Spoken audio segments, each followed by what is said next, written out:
Penangkapan Presiden Venezuela Nicolas Maduro oleh militer Amerika Serikat turut memicu kekhawatiran mengenai nasib aset minyak RI di Venezuela. Menanggapi situasi itu, PT Pertamina International Eksplorasi dan Produksi atau PIEP memastikan operasional ladang minyak yang terafiliasi dengan Pertamina di Venezuela masih berjalan aman dan tidak terdampak. Diketahui, PIEP merupakan pemegang saham mayoritas Maurel & Prom dengan kepemilikan 71,09%, yang mana salah satu aset produksi perusahaan itu berlokasi di Venezuela.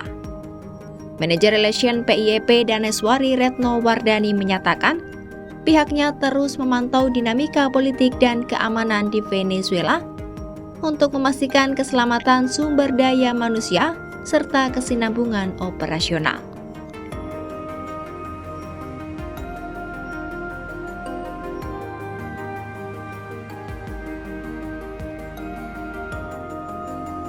PIEP juga menjalin koordinasi intensif dengan Kedutaan Besar Republik Indonesia di Caracas guna memastikan keselamatan pekerja dan kelangsungan kegiatan usaha.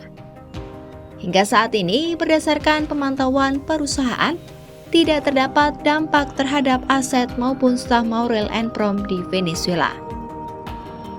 Maurel & Prom diketahui memiliki aset produksi di lapangan minyak Urdaneta Oeste yang dioperasikan oleh Petro Regional de Lago atau PRDL.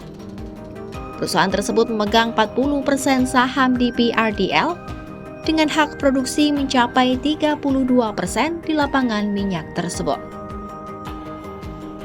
Seperti diberitakan, Venezuela tengah dilanda gejolak politik dan keamanan setelah Presiden Amerika Serikat Donald Trump memerintahkan operasi militer yang berujung pada penangkapan Nicolas Maduro dan istrinya Cilia Flores pada Sabtu 3 Januari 2026.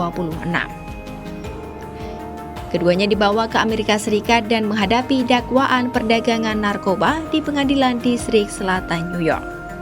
Usai menangkap Maduro, Trump juga mengumumkan rencana pengerahan perusahaan minyak besar Amerika Serikat ke Venezuela pasca penggulingan Maduro. Investasi yang disiapkan disebut mencapai miliaran dolar Amerika Serikat dengan fokus pada perbaikan infrastruktur minyak yang mengalami kerusakan berat. We're going to have our very large United States oil companies, the biggest anywhere in the world, go in, spend billions of dollars, fix the badly broken infrastructure, the oil infrastructure, and start making money for the country. And we are ready to stage a second and much larger attack if we need to do so. So we were prepared to do a second wave if we needed to do so. We actually assumed that a second wave would be necessary, but now it's probably not. The first wave, if you'd like to call it that, the first attack was so successful, we probably don't have to do a second, but we're prepared to do a second wave, a much bigger wave, actually. Dalam pernyataannya, Trump juga menyatakan AS akan mengambil alih kendali Venezuela hingga proses transisi kekuasaan dinilai aman dan tepat. Trump menyebut AS akan tetap berada di Venezuela dengan dalih untuk mencegah kekuasaan kembali jatuh ke pihak yang dinilai tidak berpihak pada kepentingan rakyat Venezuela.